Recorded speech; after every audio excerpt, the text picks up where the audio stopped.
Hola, ¿qué tal? Espero que te encuentres muy bien. Gracias por atender a este video. Y sé que es un tema que causa mucha controversia, que causa tal vez mucha polarización en medio de nuestros medios de redes sociales, medios de comunicación en los cuales nos envolvemos.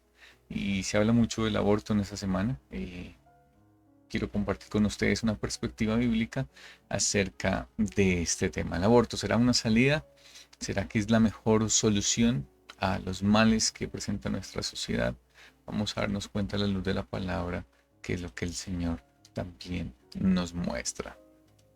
Entonces, tenemos que entender también cuál es el valor de un ser humano. Y la base y el punto de partida es cuál es el valor que Dios le da y que vemos en las Escrituras. Para eso vamos a ir a Génesis capítulo 1 y vamos a leer versículos 26 al 28. Dice, entonces dijo Dios, hagamos al hombre a nuestra imagen conforme a nuestra semejanza. Y señoré en los peces del mar, en las aves de los cielos, en las bestias, en toda la tierra y en todo animal que se arrastra sobre la tierra. Y creó Dios al hombre a imagen de Dios lo creó, varón y hembra los creó. Y los bendijo Dios y les dijo, fructificad y multiplicaos, llenad la tierra y sojuzgadla y señorear en los peces del mar, en las aves de los cielos y en todas las bestias que se mueven sobre la tierra. ¿Cuál es el valor de un ser humano? El valor de un ser humano que Dios le da es que fue planeado por Dios, porque la expresión que tenemos ahí en la palabra es hagamos al hombre. Pero también tiene un valor y es que Dios los creó a imagen y semejanza de Dios. Pero no solo eso, sino que también hay una igualdad entre el varón y la mujer. Varón y hembra los creó y notemos que los dos son creados a imagen y semejanza de Dios. Dios planeó a los dos. Dios les dio un valor a los dos, pero también entendemos que por diseño somos totalmente diferentes y nos complementamos. Hay papeles diferentes que cumplimos, pero son para nuestro complemento. Pero también en la última parte del versículo notábamos que el valor que Dios le da al ser humano es que es bendecido por Dios. Y los bendijo Dios, dice el texto bíblico. Entonces tenemos un valor porque somos creados a su imagen. Dios nos planeó, nos pensó y nos creó, pero también ese valor está para el hombre como para la mujer y hay una bendición de parte de Dios para el ser humano. ¿Será que ese valor se conserva después de la entrada del pecado? En Génesis capítulo 3, desafortunadamente cambia la historia de nosotros como seres humanos y entendemos que ahí entra el pecado, la muerte, el sufrimiento, el dolor, y a eso es lo que nosotros presenciamos en este mundo caído. Y notamos que después de ese evento, Dios conserva esa imagen, muy seguramente distorsionada por el pecado, en el ser humano. Mire lo que dice Génesis capítulo 9, versículo 6. Esto es después de que salen del diluvio. Mira lo que dice la escritura. El que derramare sangre de hombre, por el hombre su sangre será derramada, porque imagen de Dios es hecho el hombre. La imagen de Dios sigue dando ese valor aún después de la caída, aún después de la entrada del pecado, de manera que para Dios tenemos ese alto valor de que fuimos creados a su imagen conforme a su semejanza. Tenemos ese valor que no lo tiene ningún otro ser creado en Génesis capítulo 1. Entonces, esa imagen se conserva, esa imagen nos da un alto valor a los ojos de Dios. Ahora, ¿cuándo un ser humano tiene ese valor? ¿Cuándo un ser humano? Porque hoy en día se habla de que los bebés en el vientre pues no son seres humanos, son fetos y le cambiamos el nombre porque no pretendemos darles derechos ni darles el lugar. Pero ¿qué será lo que piensa Dios acerca de un bebé dentro del vientre? Miremos el Salmo 139, versículos 13 al 16.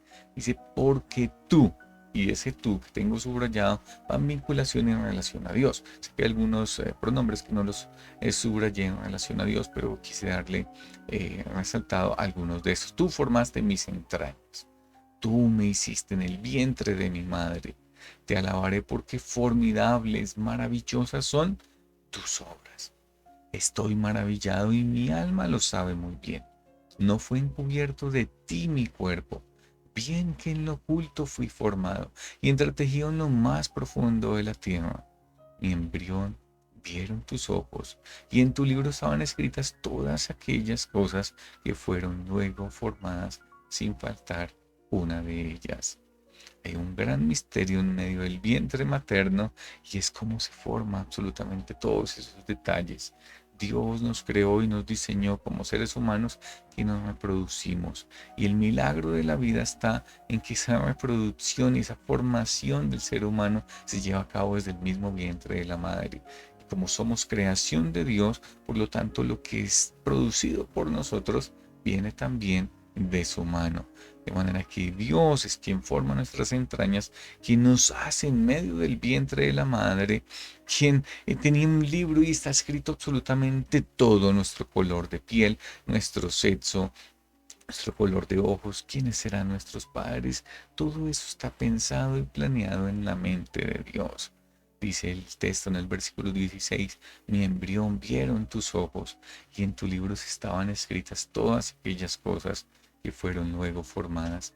Dios nos diseñó y nos formó de esa manera. Tenemos ese valor aún desde el vientre de la madre. Son muchos los textos que hablan de que fue concebido. En ese momento ya Dios lo veía, ese ser humano formado y concebido a la luz de los ojos de Dios. Somos con ese valor de imagen y semejanza de Dios, creados por Dios desde el mismo vientre de nuestras madres. Entonces, para que sigamos eh, edificando este concepto que la Biblia nos expresa. Ahora, Dios también nos diseñó a nosotros como seres humanos con sexo. Y nosotros tenemos nuestro diseño físico, pero también Dios nos creó como seres que nos reproducimos. Para que Dios establece el matrimonio heterosexual entre un hombre y una mujer y es monógamo. Dios lo estableció de esa manera. Génesis capítulo 2, versículo 24. Por tanto dejará el hombre a su padre y a su madre y se unirá a su mujer y serán una sola carne. Solo en el vínculo matrimonial es que se establece esa unión de ser una sola carne entre un hombre y una mujer. ¿Con qué propósito Dios diseñó el sexo? Dios diseñó el sexo para reproducción. Génesis 1:28, la parte A dice, y los bendijo Dios y les dijo, fructificad y multiplicaos, llenad la tierra. Y ahí sigue el versículo. Dios diseñó las relaciones sexuales para reproducción. Pero como Dios, nuestro diseñador, nuestro creador, también diseñó el sexo para obtener placer. Pero todo ese placer está dentro de el vínculo matrimonial que él estableció entre un hombre y una mujer.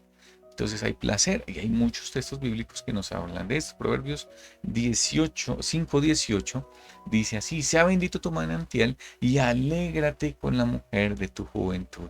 Hay alegría en medio de la relación sexual, hay gozo. Sara decía de Abraham, tendré deleite siendo mi Señor ya viejo, y hay deleite, hay placer en las relaciones sexuales, pero cuando están dentro del vínculo matrimonial. Tristemente nuestra sociedad lo ha distorsionado en fornicación, en masturbación, en adulterio, en una cantidad de relaciones, pero el diseño original de Dios es que esa relación sexual sea guardada dentro del vínculo matrimonial. Ahí hay placer, ahí se cumple el diseño, ahí se cumple el propósito. Pero que cuando ese diseño no se cumple, que cuando ese diseño se va en contra del mismo diseñador del sexo. Entonces hay consecuencias. Y esas consecuencias, pues tristemente son embarazos no planeados. Y eso es lo que nuestra sociedad hoy día celebra. O cómo solucionamos los embarazos no deseados. ¿Por qué las jovencitas adolescentes quedan embarazadas? ¿Qué hacemos? Y hay campañas acerca de los preservativos, métodos anticonceptivos y le enseñan a los niños a cómo cuidarse. Pero debemos enfocarnos cuál es el diseño de Dios. Debemos prepararlos es para el matrimonio, debemos prepararlos para hacer relaciones sexuales, pero dentro de ese vínculo que Dios ha establecido. Entonces vienen embarazos no planeados. Y entonces la solución, ¿qué es? No, pues abortar. Yo voy a decirles enfáticamente que hay otras maneras de solucionarlo. Porque cuando te abortas, te conviertes en homicida. En homicida de alguien creado por Dios a su imagen y semejanza. Alguien planeado, pensado, alguien que Dios formó sus entrañas. De manera que es un crimen a los ojos de Dios. Pero si aborta, ¿qué pasa si esas mujeres que dicen, yo fui víctima de violación, tengo derecho a abortar? Pero si tú abortas, pasas de ser víctima a convertirte en una criminal al matar a una creación de Dios. Así que el consejo, si de pronto tú estás viendo este video y estás pensando en abortar, mejor ten a tu bebé y entrégalo en adopción. Está bien, no lo quieres tener, no tienes los medios, entrégalo. Hay otras familias que en medio de los planes de Dios no han podido tener hijos y estarían muy bien en poderlos recibir también y adoptarlos como sus hijos. Ahora, ¿cuáles son las consecuencias de abortar? Y de este tema no se habla mucho, pero ustedes pueden consultarlo y darse cuenta que hay muchas consecuencias en la parte física, la muerte. Y muchos hablan de la muerte y que es un problema de salud pública, pero es que el procedimiento que se lleva a cabo en el aborto es muy riesgoso, es muy alto el riesgo de muerte, de desangrados, es muy alto el porcentaje de que estas mujeres pierdan su vientre, dejen de ser fértiles y hay muchas consecuencias, no solo en la parte física, sino también en la parte emocional. Depresión, ira, mujeres que tienen pesadillas, sueñan con bebés porque tienen ese síndrome post-aborto y muchas de ellas llegan a cometer suicidio. De manera que el aborto no es la salida, no es la solución a este flagelo de las relaciones sexuales fuera del matrimonio, relaciones sexuales antes del matrimonio y ven el aborto como una salida, ven al bebé como un estorbo, pero es creado a imagen y semejanza de Dios y hay unas mejores opciones. Y si tú estás viendo este video y llegas aquí hasta el final, déjame darte una esperanza. Y esa esperanza está en un ser humano que fue concebido, que fue engendrado por Dios mismo, que es Jesús. Nació en un pesebre, nació y vino con una misión. Vino a cumplir un propósito y está expresado en este texto bíblico que está en la pantalla, Juan capítulo 3, versículos 17 al 18. Porque no envió Dios a su Hijo al mundo para condenar al mundo. No está aquí Jesús para decir y tildarte, ay, si eres una criminal, yo soy un criminal. No, Él sabe nuestra condición, pero vino a salvar por medio de Él. Versículo 18, el que en Él cree no es condenado, pero el que no cree ya ha sido condenado porque no ha creído en el nombre del unigénito Hijo de Dios. Hay una esperanza. No es simplemente el pecado de cometer un homicidio, no es simplemente el hecho de mentir. Una gran cantidad de pecados están en nuestro cuerpo y que nosotros los llevamos. Ese pecado nos lleva a la muerte, es lo que merecemos. Así como en Génesis 9:6 decía el texto bíblico que el que matara a alguien, su sangre también será derramada. Había pena de muerte. Tenemos una pena que es mucho más grande, un castigo que es delante de Dios, nuestro Creador, el autor de la vida, nuestro diseñador, a quien le levantamos el puño y le dimos la espalda. Pero hay una esperanza y hay una salida, y esa salida está en Cristo, quien vino a este mundo, pagó y se entregó por nuestros pecados y quien nos da vida cuando nosotros creemos y confiamos en el sacrificio que él hizo en la cruz. Hay una esperanza. No mates a tu bebé, no mates a esa criatura creada por Dios. No importa las circunstancias que estés viviendo, hay una esperanza y hay una salida. Que el Señor te bendiga y te guarde. Y si este video fue de edificación, no olvides compartirlo con otros. Una feliz semana, mis amados hermanos, que el Señor les bendiga.